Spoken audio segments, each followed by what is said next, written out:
បើថាយើងអ្នកចំណងជើងដើម្បីឲ្យ AI ហ្នឹងសរសេរយើងតែម្ដងនិងមួយទៀតយើងមានអត្ថបទបាទយើងផាអត្ថបទចូលមកក៏បានដែរជាមានពីរវិធីសាស្ត្រដើម្បីធ្វើវាណាបាទឥឡូវនេះគឺខ្ញុំ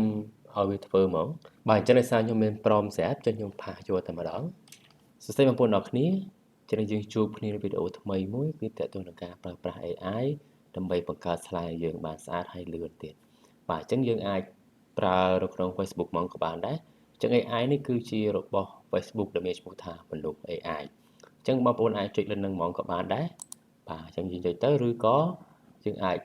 សរសេរយកហ្មងក៏បានយើងវាយមនុស្សបាទ .im/app នឹងហ្មងក៏បានដែរហើយយើង enter ទៅគឺចេញមកបានដូចគ្នាអញ្ចឹងដើម្បីអាចប្រើប្រាស់បានគឺបងប្អូនត្រូវបាទ sign in ជាមួយវាសិនណា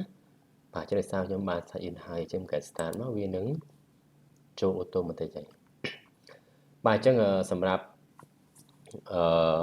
មនុស្ស AI នេះគឺយើងអាចធ្វើការងារបានច្រើនបាទយើងអាចឲ្យវាសរសេរជា caption ឲ្យយើងក៏បានសម្រាប់ post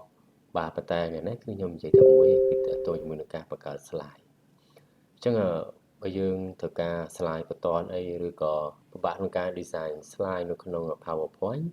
អញ្ចឹងយើងអាចយកមកធ្វើក្នុងនេះបានប៉ុន្តែក្នុងនេះគឺវា free ឲ្យយើងតែ1300 credit ទេប៉ុន្តែខ្ញុំប្រើអស់ខ្លះហើយសល់តែ800ជាងទេចឹងដើម្បីប្រើប្រាស់ចឹងបងប្អូនគ្រាន់តែរើសយកខាងក្រោមនេះយក create slide មកចឹងកន្លែងនេះគឺយើងអាចសរសេរ direct មកថាយើងអ្នកនៅចំណងជើងដើម្បីឲ្យ AI ហ្នឹងសរសេរយើងតែម្ដងនិងមួយទៀតយើងមានអត្ថបទបាទយើងផាអត្ថបទចូលមកក៏បានដែរ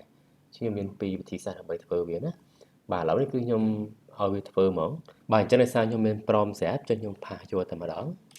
បាទអញ្ចឹងគឺយើងនិយាយពីគន្លឹះធ្វើ digital marketing ឲ្យមានប្រសិទ្ធភាពអញ្ចឹងខ្ញុំឲ្យ AI ហ្នឹងគឺបង្កើត slide តាក់ទងជាមួយនឹង topic នេះខ្ញុំបន្ទាប់ពីយើងសរសេរ script ហើយបងប្អូនអាចមើលខាងក្រោមបាទគឺប្រភេទ template អញ្ចឹងតើបងប្អូនឆ្លាញ់ template មួយណាគឺយើងអាចប្រើប្រាស់វាបានអញ្ចឹងវា free ឲ្យយើង template តែ12 template ទេគឺមានតែប៉ុណ្្នឹងឯងអញ្ចឹងយើងអាចប្រើប្រាស់តាមគេ free ឲ្យយើងអញ្ចឹងឧទាហរណ៍ខ្ញុំយកបាទtemplate មួយនេះចុះបាទចេញមកខាងនេះ select មកខាងលើនេះគឺជាប្រភេទAI ជាចំនួនរបស់ AI អញ្ចឹងបើយើងអាចប្រើបានគឺខាងក្រោមគេពីរនេះគឺតើតើយើង register ជាមួយវាណាគឺយើង subscribe ជាមួយវាបានអាចប្រើបានអញ្ចឹងយើងប្រើអ្វីដែលគេ free ហ្នឹងបន្ទាប់មកបងប្អូនគ្រាន់តែចុច send វាទៅ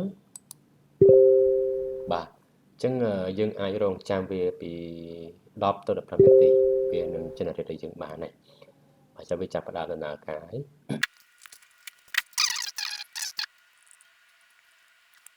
ឥឡូវ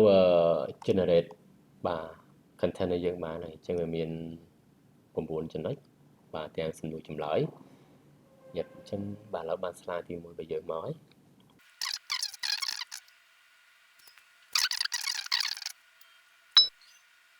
បាទអញ្ចឹងgenerate ហើយបាទឥឡូវយើងចុចលើចុងក្រោយគេហ្នឹងនេះកន្លែងមានពាក្យថា task complete អញ្ចឹងយើងចុចលើហ្នឹងមក